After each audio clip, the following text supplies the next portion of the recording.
Hi everyone, we're going to give it a couple of seconds letting everyone fill in and then we'll get started.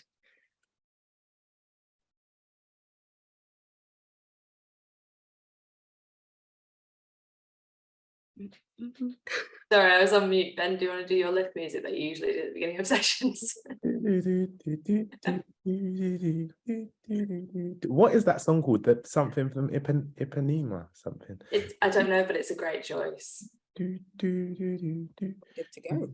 Thank you so much for the lift music. I'm going to start doing No problem. I'll Shazam it later. Hi everyone, and welcome to this Guardian Live event. I'm Natty Kasambala, and I'm going to be your host for the next hour. I'm so excited to be joined by Gina Martin, Kathy Ray, and Ben Hurst, and I'm going to go through and introduce everyone first, and then we'll get into some lovely questions. Gina is a gender equality campaigner, speaker, and writer. You will remember her as the person behind the national campaign in 2019 to make upskirting a specific offence, instigating a change in English and Welsh law with the Voyeurism Act. Gibraltar and France followed suit. Gina is also an ambassador for UN Women UK and Beyond Equality. She hosts workshops for teachers on sexual violence and misogyny and speaks in schools across the UK. We're here this evening to talk about her new book, No Offence But... which is a fantastic collection of responses to those defensive and often offensive responses that you get that stop conversations, such as boys will be boys or I don't see colour, all of the above. Gina also interweaves a lot of her personal story with these essays and has a brilliant roster of contributors, two of whom have joined us tonight for this discussion. Ben Hurst, we have here, is the head facilitator at Beyond Equality, an organisation that works with communities, particularly young men and boys, to disrupt stereotypes and work towards gender equality. He wrote a brilliant essay in the book responding to the phrase, "Men aren't doing enough to help feminism." Kathy Ray is a writer and speaker on disability rights and her experiences as a polyamorous queer disabled woman. She's a single parent and contributed a super funny but also really incisive piece in the book responding to "You are such an inspiration." Just before we start, just to give you a little rundown of how it's going to go, we're all going to chat for about 35 minutes and then we're going to open up to audience questions, and we really want to hear from you and anything that you have to ask these guys, so send them in via the Q&A button that should be at the bottom of your screens, and we'll get to those later in the evening as well, and feel free to include your name and where you're asking from as well if you'd like to do that, if you'd like to do so. All right, shall we get into some questions, guys? Let's. Cool. So I think just to start, I think what's so great about the whole concept of the book is that these are sort of phrases that we all recognize and maybe eye roll at in our own life. And the book sort of equips us with a lot of like tangible materials and ways to deconstruct them and face with them. But it made me curious, Gina, was there any particular moment or phrase that actually sparked this idea that you thought, you know what, enough is enough. I'm going to write this toolkit because we need to start moving forward? Yes, there was. And it was Not All Men, because that was probably the most common response to my work for about 2 years.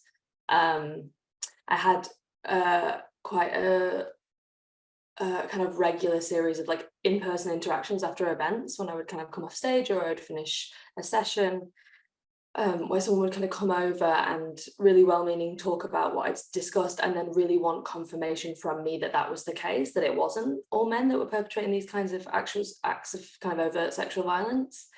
And from those conversations, usually we would try and get into a conversation in the small amount of time we had about kind of the spectrum of rape culture and the kind of culture that we all participate in that creates sexual violence. And then I popped that into my, popped is very casual, I worried and worked to put that in my TED Talk.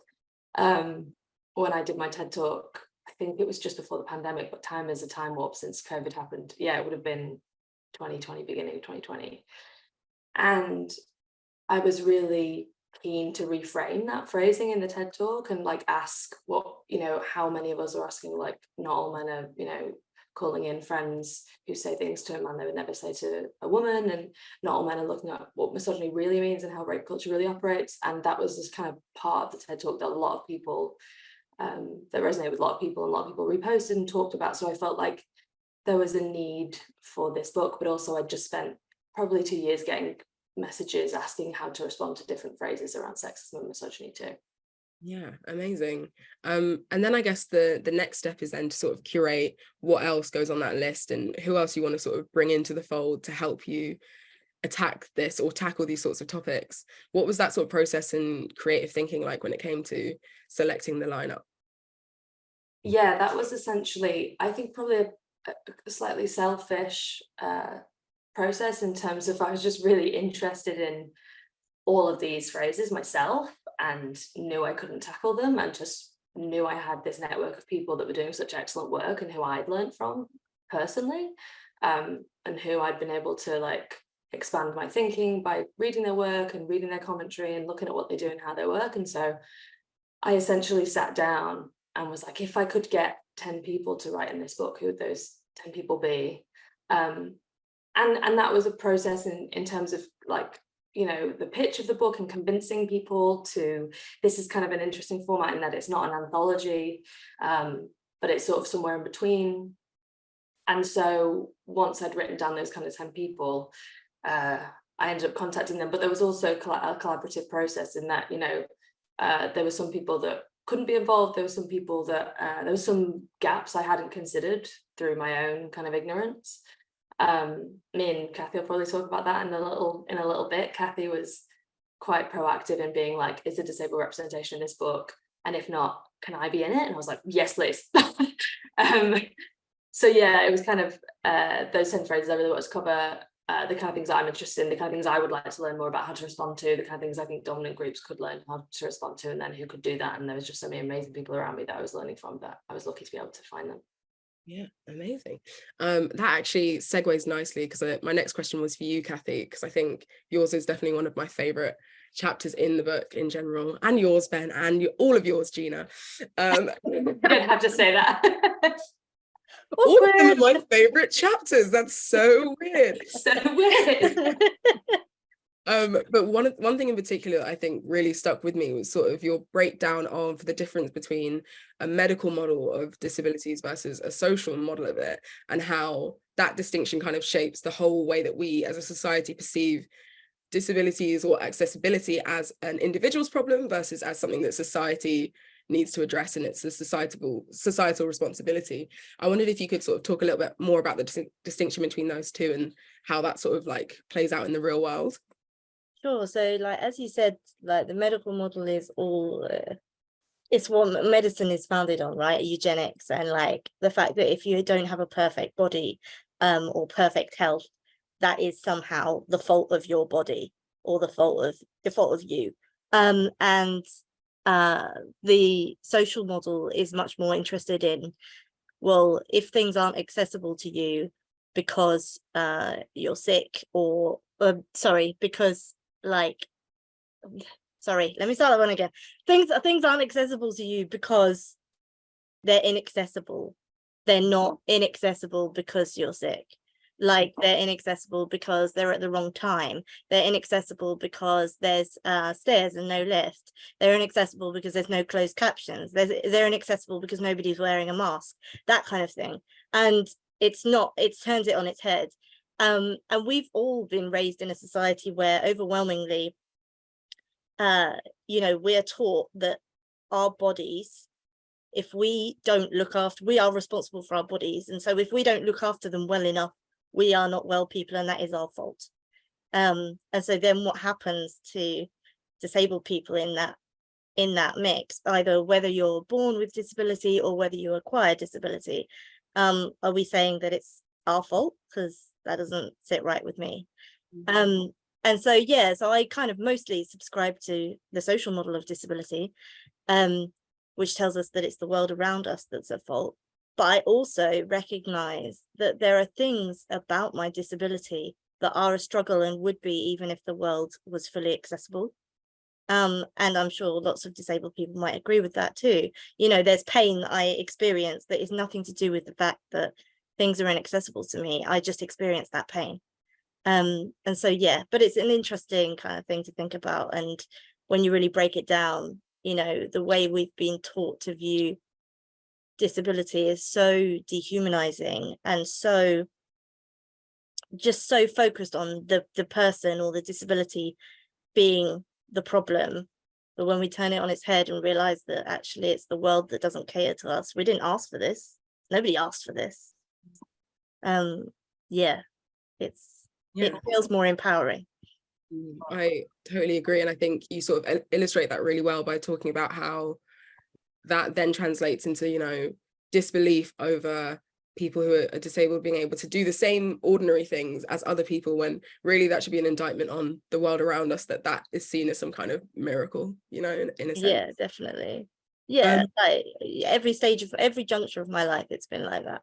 I got a degree, I got married, I got like a good job, I moved country, I had children, and it's like every single juncture, it's like, wow, but you did that?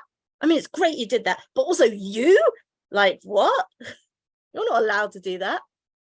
Yes, we are.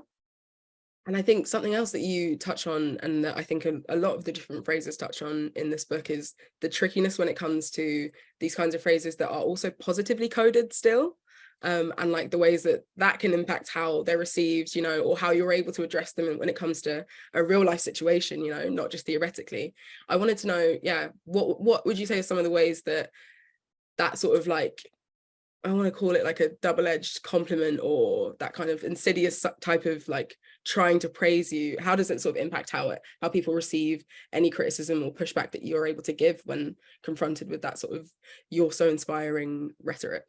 Sure. So I feel like actually the phrase I chose about being inspirational can be applied to like a lot of people, disabled or not, right? Like a lot of us hear it. I'm sure Gina heard it with all of her upskirting stuff, but it's like it all feels a bit hollow because Gina went through a lot with that upskirting stuff, and how many of the people that call her inspiring were there when she went through that. And so I'm sorry, I'm completely, I have no idea whether or not that's true, but I mean, you're so right. yeah. but for us it's the same, but like it's magnified because our entire existence is inspirational to people, right? Not just one specific thing. And it's just like, but I'm in loads of pain right now, and are you going to help me? And I need childcare this weekend, and are you there? Like it kind of it's this really awkward thing where it's like, I know you're giving me a compliment, but I know you're also trying to placate yourself and make yourself feel better because you don't know what to do about me. You don't understand what to do, and you think you should do something, but you don't want to do something. So you're going to say this empty thing. And yeah, it's all just, yeah, it's weird. It's weird. And there's this extra like kind of dichotomy of like, well, as a disabled person, you know, I'm really stubborn, and so quite often I'll be like, well, I'm not going to ask for help because I don't want to be seen as like pity the disabled person, right? And I'll be like, I'll just suffer alone, it's fine. But like, yeah, that's a double-edged sword as well, because if society didn't see me so pitifully, then I probably would be happy to ask for help more often. Interesting. And you talked a bit about that as well, in terms of that tension between like the negative gaze and then also at the same time the sort of like hero status, right? Where it's like maybe one, like you say, one stops you from being able to be a nuanced version of both, you know, like yeah, to be able to ask for help, but also to not be perfect. Yeah, absolutely. Amazing. I'm going to move on to Ben, but we'll come full circle in a little bit as well. Ben, you're my other favorite chapter, randomly. Convenient, very convenient. Okay. You wrote an amazing chapter on men not doing enough in feminism, and the sort of work that you do around helping men understand and like get and begin to sort of engage with gender equality. And I was really interested in what you might think are, because I know that it's a really interesting conversation, and there's a lot of ways to sort of like shed light in how patriarchy also oppresses men. What would you say are some of the best ways that you think men can motivate other men to join in the work of like dismantling the patriarchy? Oh, good question. What are some of the best ways men can motivate men? I think number one is forcing people into conversations that they don't want to have, which is not a great way of branding that. But I do think having conversations is like the bread and butter of change, right? I think nothing happens unless there's some kind of catalyst, and conversations are one of the easiest catalysts, I think, to create in a social environment.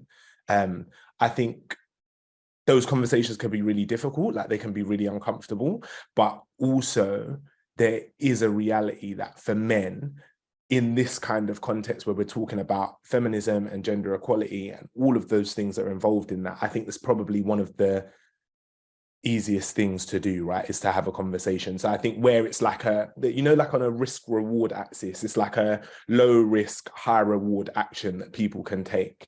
I think another thing that they can do is, another thing that we can do, I think, is model like, not supermodel fashion, but like model behavior. And I think it's probably actually really interestingly one of the steps that like people try to skip. I think people try to intellectualize this conversation a lot, try to like make it like a big heady thing where there's loads of like science and statistics and theories around what equity and parity looks like, rather than like actually just doing the washing up. Do you know what I mean? Like, I think there's like, when we think about the distribution of household labor across genders and across the world, it's a really easy step to take to like do some ironing or wash some dishes or cook some dinner. That kind of does a lot to take weight off of other people's shoulders. And so I think, yeah, that kind of modeling behavior becomes really, really important, particularly when it's seen by other men. And I don't think the whole thing is about being seen by other men, but I do think if we're trying to encourage other guys, then those kinds of things and normalizing those kinds of things becomes super important. I think another thing that men can do is to have conversations with younger guys. I think that that's really important, to reach out to people who are in their younger years. I think because younger guys are always looking for what the next thing is, or what the answer is, or what they're supposed to do. They're trying to model themselves off of other people's behaviors. So it seems like a really easy place to kind of start that intervention, or to model that kind of different way of being. And then I guess a last thing, sorry, this is like a proper bullet point list, but I've taking notes. I think a last thing is to do some like reflection internally, like on yourself and by yourself. I think that that's important. Again, I think we often skip that step and go straight to like, what actions do I do? And I think that's a very like man thing to do. Do you know what I mean? If we're talking about like gender norms and stereotypes, solving the problem is a very like mannish kind of behavior. And actually before that, I think there's a really important point of like just reading some books and watching some films or listening to some podcasts and thinking about who you are in the world and what impact you have on the people around you, and whether that's positive or negative, and if you would change it, how you would change it, before you start like going out and trying to change the world and change everybody around you. Like, I think there's a lot of internal change that has to happen. So that would be my 4 tips. 4 step guide, very easy, very, very simple. Don't know how we haven't done it already. Super easy. Amazing. I think I think you're so right. I think that, and I think something else that was really interesting about your chapter is that sort of slight disconnect, I guess, between the stats that you're able to provide of what men believe about the world versus like that action, and trying to just sort of bridge that gap. And it made me think also, just like, is there a way that you think we are going to be able to like ungender gender equality? Because it feels like at the moment maybe an issue is that it's seen as a feminine problem. But how do we sort of like, it's that sort of like figuring out how to enthuse men to solve it, because it oppresses them as much as it oppresses us. Right. Yeah, I think that like that piece of understanding is like absolutely fundamental to men's engagement in the movement. Actually, I think like most of the major movements in our time probably have like quite a big PR problem in terms of just like how we sell what it is that we're trying to encourage people to do to those people. And I think for lots of men, especially lots of the men we work with, like there is this narrative around wanting to save other people, and doing it because you're trying to be a good person and you want to help women, or you want to help trans people, you want to help non-binary people, rather than it being about like, oh, this is actually about me, like this. And that's quite a selfish way of framing it. But I also think people are quite selfish, right? Like in a good way as well. I think it's good for us to think about ourselves. So I guess like that way of framing it, where it starts with, the conversation starts with us, and about how we're impacted, and then branches out into like, also how does this impact and affect other people, is like maybe an easier pathway to kind of traverse than starting with like hard cold facts and like, this is what you do and this is why it's bad and you shouldn't do that. I think there's quite a natural reaction to like police people's behavior. And I'm not sure it works that well, actually. I think also that's probably another man thing, is that men don't really like being told what to do. I think they much prefer being asked questions and treated like they're experts. So if you can make them experts in their own experience, then you probably have an easier time having a conversation that moves them towards some kind of positive action. Yeah, like making it's like human rather than politics, you know? Right. Yeah. Right. Gina, you've been nodding your head vigorously. Please feel free to chime in. I just agree with everything Ben says, because he's a great friend of mine and love his work. So like, it's really hard not to.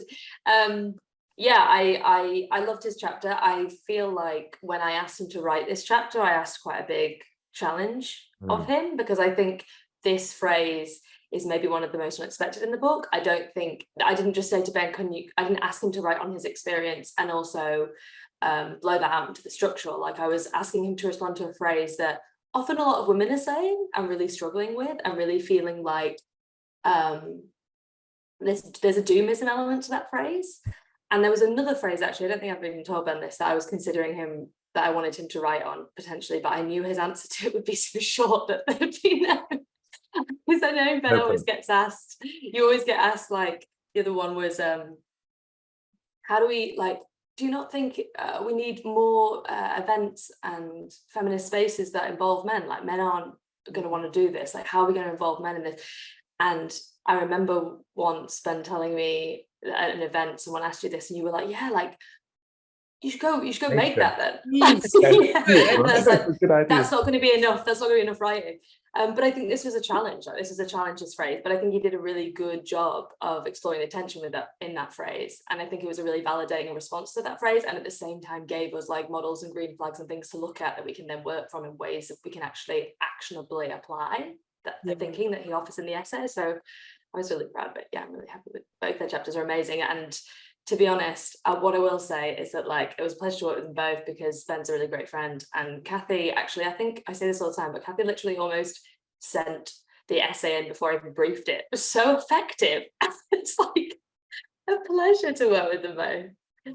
It's so also just like transported me to I was right there at the coffee shop with you, Kathy. It was so like, well, your writing is also just great. Thanks. And I loved with the Ben chapter, especially how it was followed then by sort of like something that you preempt in your chapter when you're sort of saying, like, not to say all men, but not all men. And it sort of like gives you the flip of that, which is, I guess, the more like recognized phrase. And I loved in that chapter, Gina, how you sort of talk about the idea of, like, you know, if your house was burgled by a teenager, you're not going to be like, not all teenagers are burglars. Like, if someone mugged you in the street and they were 5'2" and they had braids, I wouldn't be like, not all 5'2" people with braids are muggers.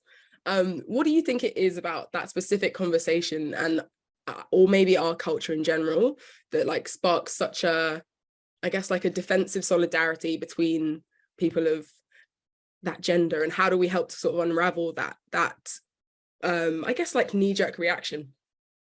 Yeah, I think, I mean, there's a lot going on there, right, behind that phrase. And the reason I put those examples in was, like, sometimes I just find it really useful to be able to frame it in a completely different way, in a really simple way, just to realize that the logic is quite flawed. Like, I don't think there's another conversation that's this important that we decide to instantly insert people who don't perpetrate that behavior into the response, because it's not relevant.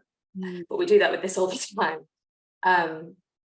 I think there's a lot of defensivism. I think we know, right, that, like, generally a lot of men, because we know that overwhelmingly men are the community perpetrating sexual violence and most violent acts in general, in terms of prosecution rates, we know that.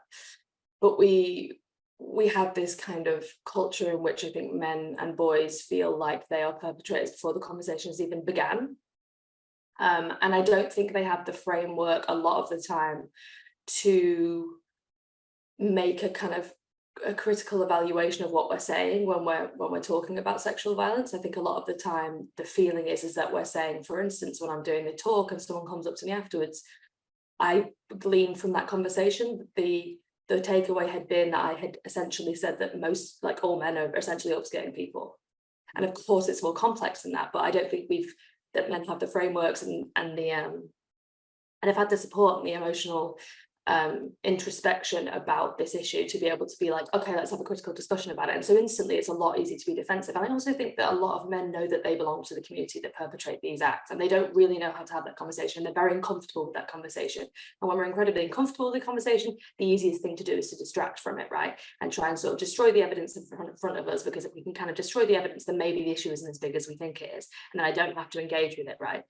So in response to that phrase, or anything that kind of uses that response and that logic or that action to distract or destroy the evidence, it feels like it's really important to sort of reframe the phrase in the context in which we're actually talking about. So no, not all men are perpetrating acts of overt violence. We know too many are, but what we're talking about here is a culture that we're all participating, like, you know, the top end of the spectrum in terms of rape culture. So if we're talking about, you know, rapists, for instance, these aren't just kind of Disney monsters that crawl out of bushes in white vans and cars. These are people who live among us, who serve us coffee. And we have gotten to a place in our culture where we have essentially, I mean, I think everyone knows now that I don't kind of look at prosecution rates as a way to kind of evaluate culture and evaluate harm. But like, if we do look at the 1.3% in rape convictions, like, we've essentially decriminalized rape. Like, how have we got there? Let's talk about all the stepping stones that get us there. Like, what do these jokes do? What does this language do? What's the impact of that in culture? That's a much more a free discussion and less of a defensive discussion, if we can reframe it that way. And then also, just like, I find it really interesting to, when I've heard that from guys that I've worked with or people who've been at events, to ask them how they feel about it. Because I think a lot of the time, and this may sound crude, I don't know what they're saying because they don't know what they're saying, if that makes sense.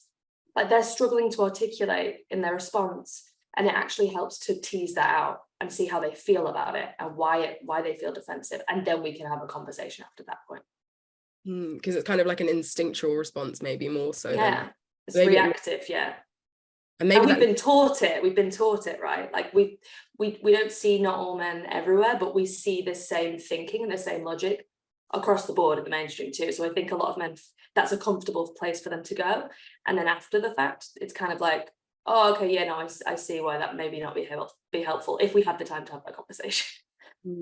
And I think Ben was touching on something similar with the sort of going away to have the introspective moment with yourself and sort of formulate your worldview before sort of thinking, what do I feel about this specific statement right now in front of me, and how does that make me feel? And if it makes me feel bad, then maybe it's wrong, or I want it to be wrong. I feel like a theme across all of them and across the book is sort of like communication and conversation, and a lot of these conversations, even in theory we have this evidence, can still feel quite inflammatory in the moment. And so I guess I wanted to ask if any of you had any sort of tips or learnings that you've had from your work engaging with these types of discussions that you would give to someone who wants to do more to like have conversations to create meaningful change in their lives. Obviously, Ben should go first in this. This is literally his job. Ben should go first. I would never do this to anyone other than you. I'm sorry. I know you have some bits. Yay. Yeah, no, I think it's such an important question, because conversation is a skill. Do you know what I mean? Like, I think any of these questions that are in the book, or any of these statements that somebody might say to another person, like, I think because we all do it every day, we kind of take it for granted, but actually it's so complex and there's so much going on. If you're in person, you've got to add body language to that. Like, there's so many variables involved in like just navigating a simple back and forth. And so I guess for me, like, a big thing that I've found over the years that really helps is like actually defining for yourself what you're doing in a conversation. And I think most people enter conversations as though they're debates. Like, they enter the conversation to win, or to prove a point, or to make somebody else feel bad, or to change somebody else's opinion. And if you're doing that, then obviously you've got to be good at the skill of debate, which not many of us are actually good at. But I think there are other pathways, right? There's like dialogues and discussions that can take place in that same conversation with that same phrase, that exists for exploration, that exists for understanding. And I think in that space of understanding, we can often create new meanings. So even in that conversation you two were just having, right, about the not all men phrase, I feel when I hear guys say that, like a feeling inside of myself to be like, no, what you're saying is nonsense. But there's also like a part of me that kind of kicks in that's like, oh, what do they mean? Like, try and understand where they're coming from, try and understand why they're saying it. And I think for lots of people, lots of us are external processors, so we figure stuff out while we're talking through it. We say things 2 or 3 times before they really make sense or before it rings true for us. So giving people that space, which is difficult, and I don't think everybody should feel like they have to do it, but if you want to do it, I think listening and opening up that space to understand is a really good way of doing that. And I think with that has to come like a lot of compassion and a lot of empathy, a lot of like ability to understand another person's experiences, another person's perspective, and a lot of grace, right? Like a lot of space for people to be able to make mistakes and say the wrong stuff, and be upset and be hurt and not deal with their hurt or their upset very well in a conversation. But I think if you can like navigate all of those, so basically it's super easy, but if you can navigate all of those little pieces, I think you can move to much better outcomes in a conversation. And also, I think most people want to think the right thing. Do you know what I mean? And when somebody thinks something, they're not generally thinking that it's wrong. They don't generally think, I know this is a bad thing for me to think, but I'm going to think it anyway. There's some kind of like conviction there. And to undo that, I think requires like a bit more of a tricky path than just telling somebody that they're wrong. So I think, yeah, creating that space for people to like open up, explore, figure things out, bounce things back, see what sticks, is a really good way of doing it. I don't know if anybody else has got any. I would agree. And I would say like, that's one of the things that really attracted me to this book. So historically as a person, I've always been very defensive. And I shut people down, right?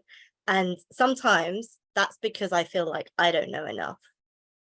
And sometimes it's because I feel like they don't know enough, but it's somehow I'm too far above these lowly people to explain it to them. So right. And like none of that is helpful, because if I actually cared about whatever issue it is, then I should probably take a step back and just approach it with a bit more empathy and gentleness, and also realize, like I have realized so many times over the past few years, that I don't even have all the answers, even if it's about disability, even if it's about dwarfism, even whatever it's about. I'm not some god of bountiful knowledge, a person that always gets it right. And so just having the compassion that is shown in the pages of No Offence, but by all the contributors, is really inspiring to me as somebody that has always struggled with that kind of stuff. And it's just a really urgent reminder that there are people out there, as Ben said, who they don't think they're thinking the wrong thing or something that's offensive or whatever, and they're willing to have conversations, but we got to go a bit easier on them.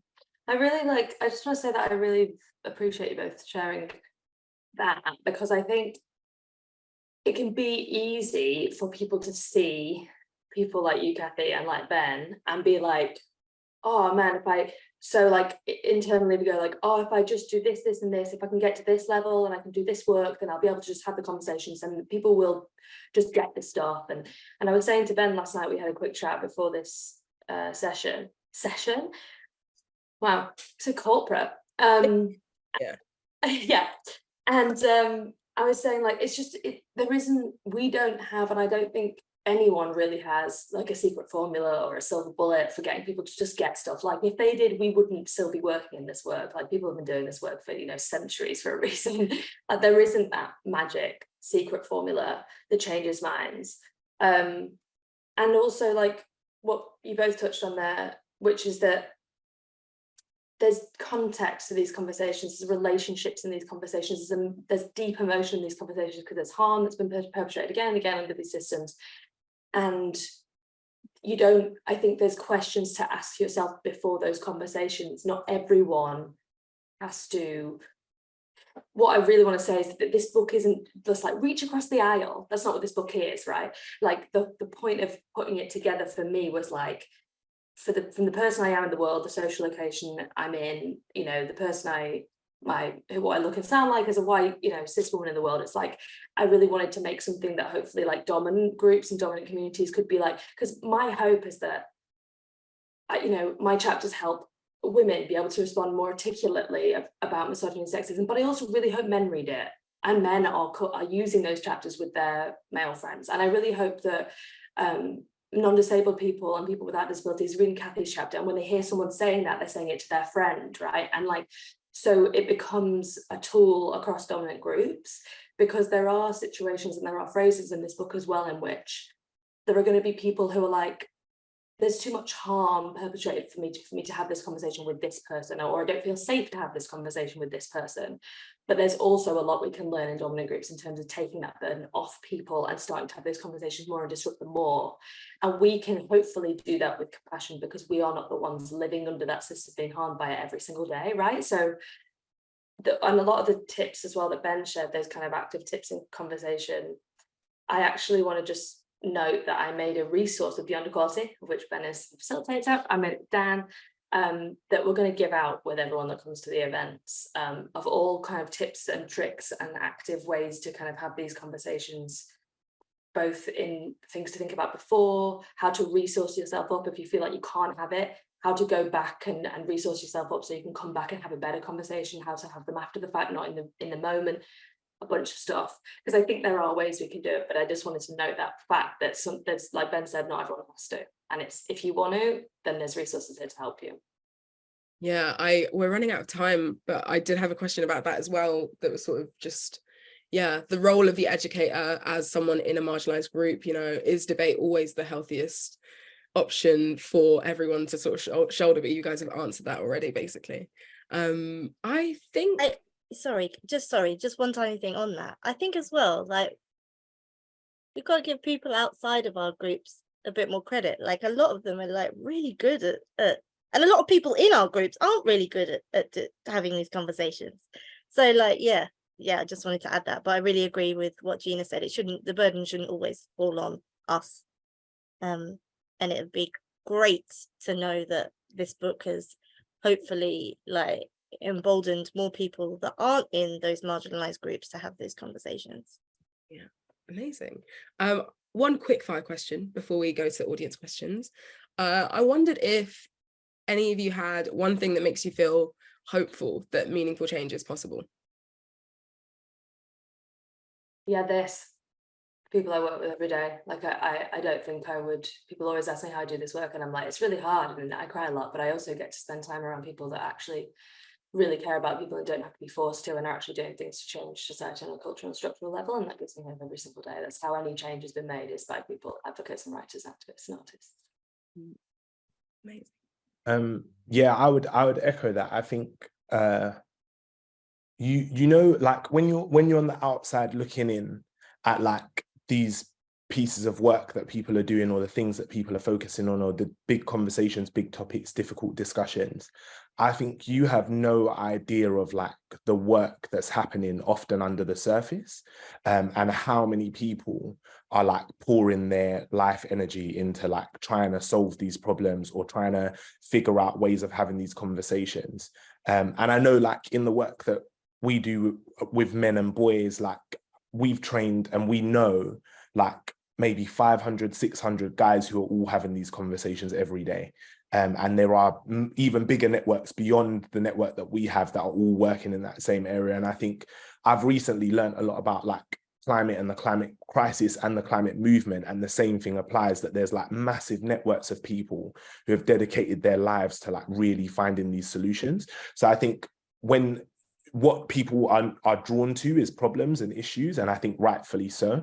But I think wherever you see a problem or an issue, there's also usually some people who have like also seen it and started doing something about it. So if you can find those people, I think you can be like really inspired and encouraged and motivated. Amazing. Kathy? Anything to add before we move on to the audience questions? I'm so sorry, what was the question? anything that makes you feel hopeful that meaningful change is possible? The book and these conversations. No, nothing really to add. Like I echo what Gina and Ben was saying.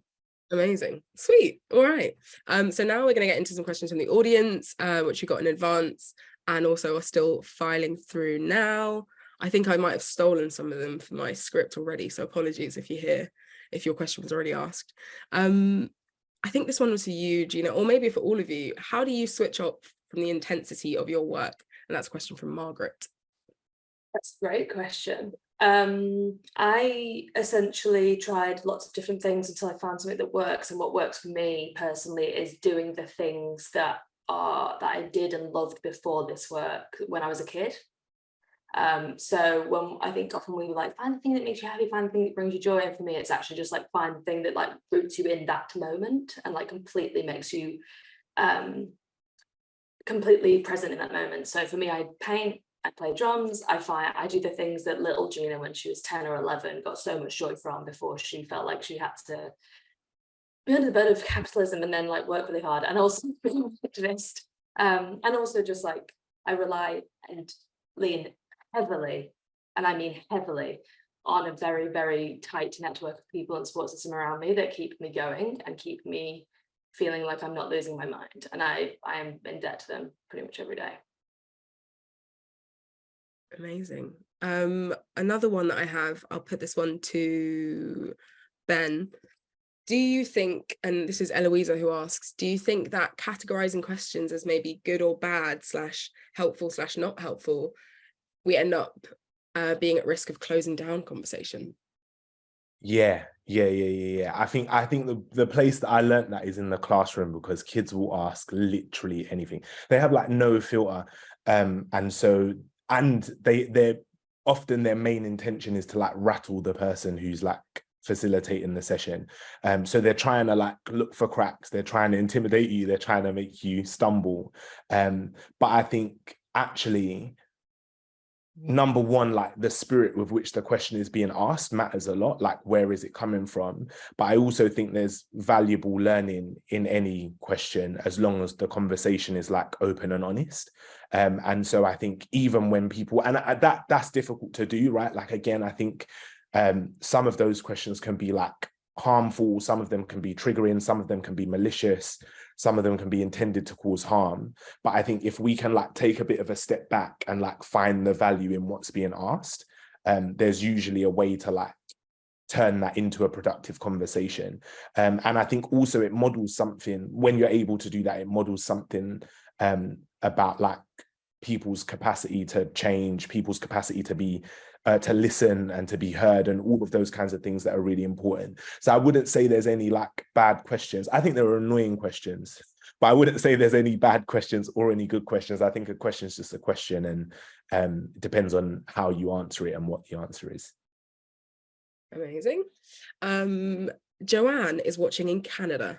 Hi, Joanne. Hey. And they say that they agree with Ben, that conversations with people and friends are really valuable.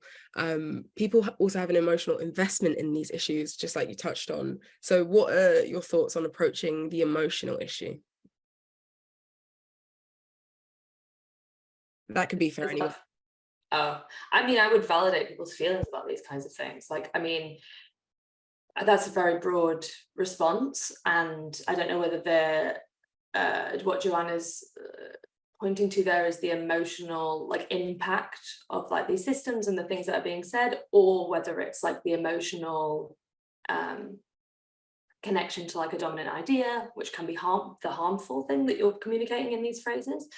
But I think it's really hard to, like, with a misogynistic phrase or a sexist phrase, I think it can be really hard to say, like, I think when you live under inequality and you're dealing with the impacts of that, it can be really, really hard to say, like, I recognize that feels real to you, and I recognize that you subscribe to that, and I'm validating the fact that you really believe that you really think that's real, you really think that's the way to go here.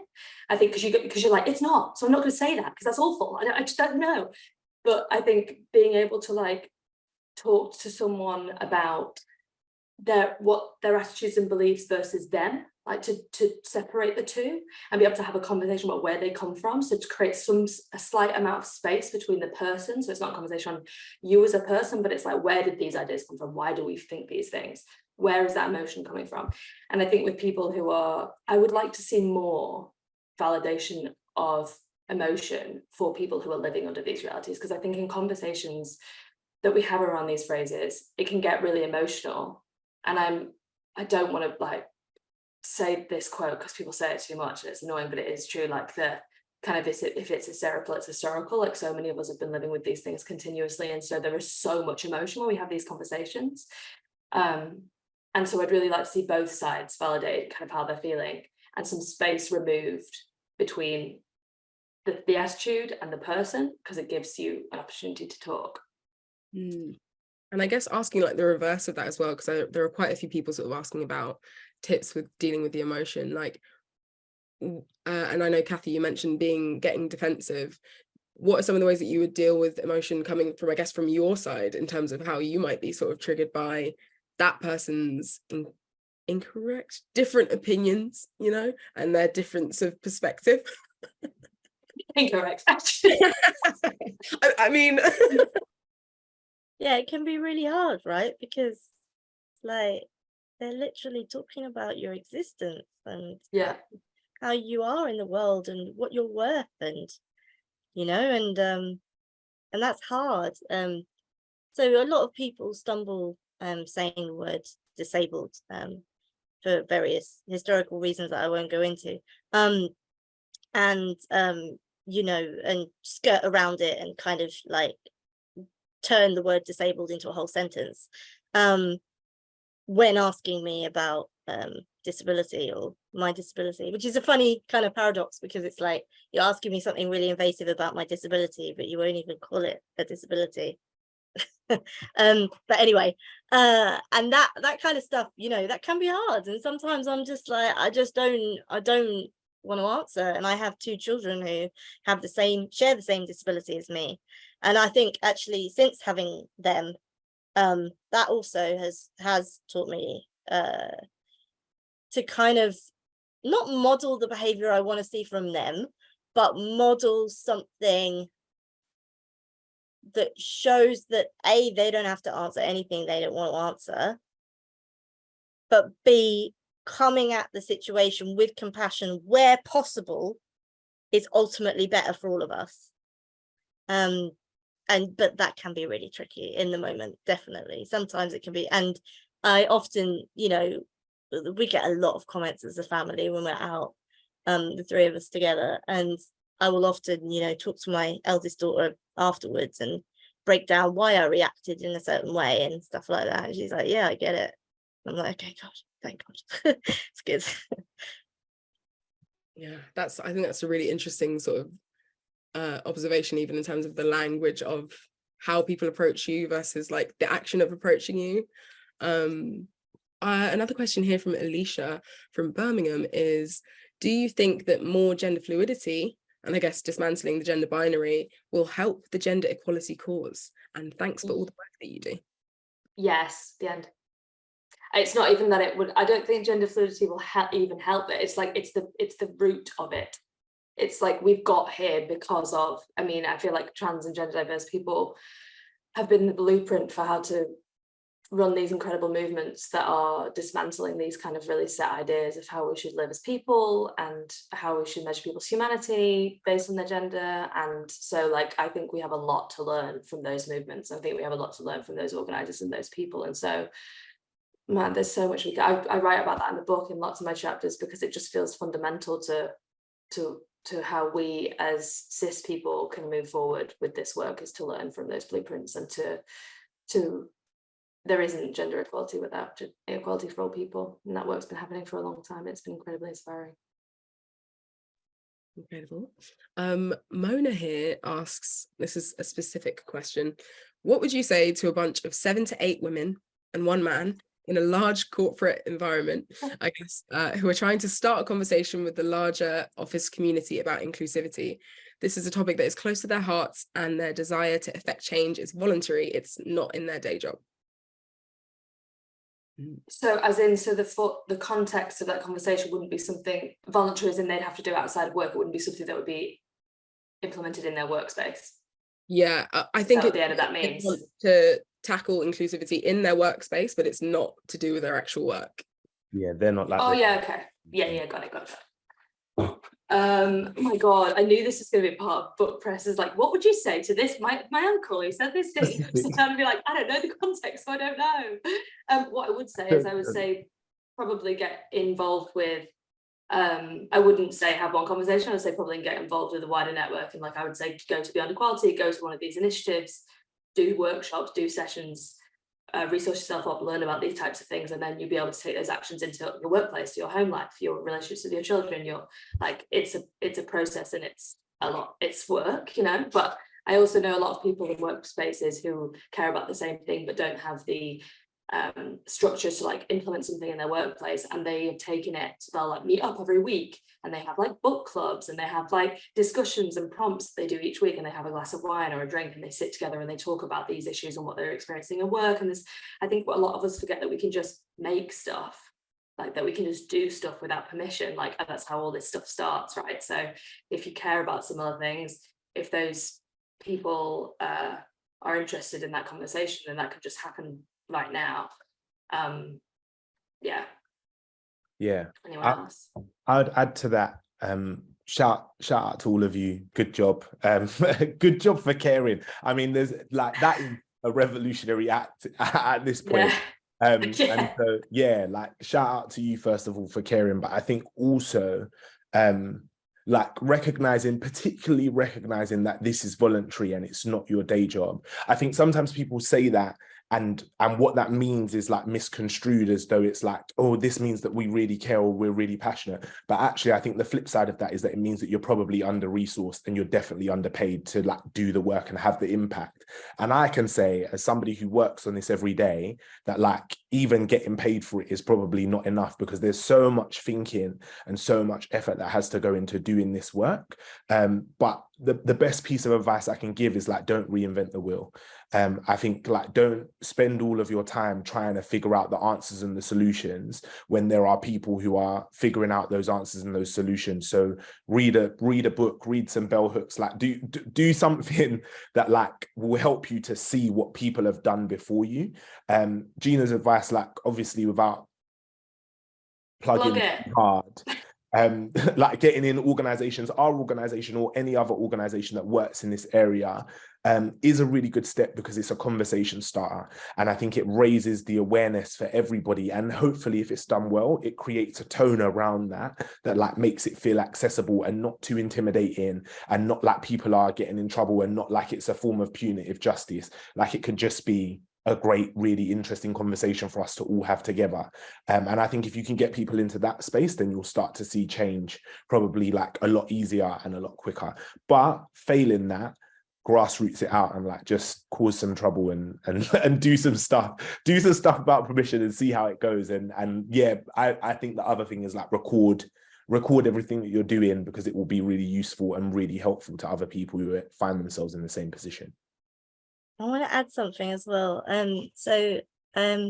If you work for a really big company, the chances are that there are some networks at that company that represent minoritized people within your company, right? So there might be a disability network, there might be a gender balance network, there might be a women's network, there might be XYZ. There might not be as well, but you won't be the first people in your company to want to do stuff about this. You just got to find the other people who are either already doing stuff and you just don't know about it yet, or who want to do it with you. I think that's a great addition. Please continue to send questions in. We've got a couple minutes left. In the meantime, Simone wanted to ask if the writing process was collaborative, what ideas and conversations had throughout, or was it sort of put together towards the end of the process? Writing process between contributors and I wasn't collaborative. The reason for that was that I just didn't want to be someone that oversaw their work or feel like I was in charge of their writing or their work. It's like very light editing. It was essentially like, we have these phrases, let's have a discussion about your writing on it. How would you approach it? How would you feel that you wanted to approach it? And then I essentially just let people write. And I think you can see that in the book. I think, you know, there's some of the chapters, well, firstly, they're all very, very clearly in the writer's voice, right? And also they're approached, you can see, by each writer personally. Like they are approached in different ways. You know, like some chapters have memoir elements, like Kathy's was comfortable to share those experiences, some don't. Then there was a couple on top of that, that was the beginning. There was a couple of situations throughout the book in which I was called in by writers. So they were like, I don't know about this, that you're thinking about the format. And I was like, I think you're absolutely right. And I felt weird about this. And we're actually going to talk about that publicly with one of the contributors. So I'm looking forward to doing that. So there was collaborative moments that needed to be had because they were about me and my bias and my issues. But in terms of the way it was written, it was generally like I just wanted the writers to do their thing because they were also great. Right. I actually have a couple more questions that I skipped to get to the audience question. You put out a piece today, Gina, or yesterday for you. That was great. And I think talks a lot about sort of how your politics have shifted over the last few years. And I was really interested in the part where you talk about sort of like policy and change that needs to happen addressing the world now versus policy and change that needs to happen to create like a better future, and sometimes the tension between those two. Yeah, I just wanted to hear everyone's thoughts, I guess, on how do we sort of balance these two kinds of change that we want to see when we have like real threats and real issues that we want to address, but also this sort of like, yeah, to build a future that we want that might go beyond just like the present. Yeah, I mean, I think that's a really complex tension. I think there's also a great deal of personal decision that comes into that, and also in terms of what you're best at and how you show up and where you are best placed for this work, right? Like I think I recognized pretty quickly after the law change that I probably wasn't best placed in Parliament in this work in terms of just ultimately my comfort in that. How, I mean, I can't say I wasn't good at it because I was able to change the law, but like, oh, wow, that sounded so arrogant. But like, I don't want to sit here and be like, no, I was so awful at it, because like obviously, like clearly we reached a solution. But I think I'm much better at being in rooms of people having human conversations. But I think like with this work, right, like I don't feel like with this work there's an either or. Like I feel like I'm part of like a decentralized collective globally of people who care about these things, who are all putting puzzle pieces down in different places based on their skill set, their access, their resources, their experiences, their identity. Like if there's this like real patchwork of us doing all this other work, and I feel like all of those parts are valuable. You know, that piece that you mentioned that was like incredibly personal and just felt like I don't feel like I want to be someone who decides to criminalize things as if that's going to change things. I feel like I don't want to be someone who looks at the after the fact. I want to be someone who looks at how the harm begins to happen and how it develops. And that's where I think I can add the most value. But yeah, I feel like very lucky to be part of a big collection of people who are doing all different types of work, and all of that work matters. Amazing. I think we've got time for just one more, which I think is a really good one. And everyone feel free to chip in. During a time where people like Andrew Tate. Hey, I've never heard of that guy. Who's that? Don't even heard of this guy. Don't know that guy. Real menace. Sadly have such a big platform. Who are some people and men that you would recommend as great role models to introduce to young boys that currently might look to people like him, for an example? Love that question. Richie Reseda, Sace, Holmes Lewis, Ben, obviously. Although he'll hate me saying that, but it's fine. I literally did a whole list of these people the other day, and now I can't remember any of them. It's like when people ask you who's your favorite band and you're like, I did never listen to music. I've literally never heard of music. I never listened to men. Amazing. Yeah, exactly. I'm going to actually read them out. You guys answer and I'll read the rest out that I have. My dad. Yes, your dad, of course. Yeah, I always struggle with this question. I feel like it's like a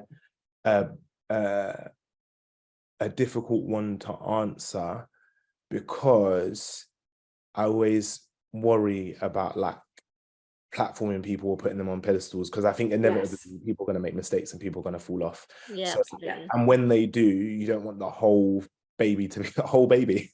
throw the whole baby into the bathwater. But I do think there are, like, in terms of like platforms or places people can go, like I know Man Enough is like they've got really good podcasts that like quite regularly features a range of like men from a range of different worldviews, places, spaces, who are all moving in one way or another towards like more positive and healthy versions of masculinity. And I think if we can maybe prioritize like pointing people in the directions of those models rather than those people, then we might find ourselves in like a slightly better position. But shout out to all of the homies. There's a bunch. That's a really good point. Yeah, that's a really good point, Ben. I think that's because I also like, I think those of us that do this work, like we also really have to, like, if we're talking about humanizing people in conversations, I think you're right. I think we have to humanize people that are doing this work, and I think we have to not look to people to have all the answers. And it's a hard thing, right? Because when you're dealing with the reality of misogyny, like all of us are desperate to see someone who isn't perpetrating these kinds of harm, or is at least trying to unpick those, even though we're all messed up and we're all human and we're all making mistakes. But that's a really good idea. Like the TED Talks, the podcasts that introduce you to people doing all types of work, so you get a range of guys. Yeah, Man Enough is excellent. Amazing. So I think we are out of time, sadly. I hope we were able to answer everyone's questions. If you haven't already got the book, please go ahead and, I mean, I'm in a dark room now, but pre-order away. It's a really brilliant read. Oh, everyone got their copy? So jealous, I don't have it yet. I've never even touched it yet. No. Because I'm in Australia, they sent it to me, didn't get here in time. You'll get it in 2 days' time. Oh my God. This is my diary. Don't buy this, buy my book. Imagine this is my book. Thank you for pre-ordering our book if you have. I'm so proud of all these writers and they're so amazing. And please use this book as a gateway to follow everything they do and support their work. Amazing. Thank you. Natty, thank you so much for being an amazing host and chair. Oh, thank you for having me. Thanks for being here, everybody. Thank you so much. I'd love to hear what everyone thought of the event, so please do fill out the survey at the end. And an amazing thank you to all of our lovely panelists here today again. Thanks for having us. Bye. Bye. Bye, y'all.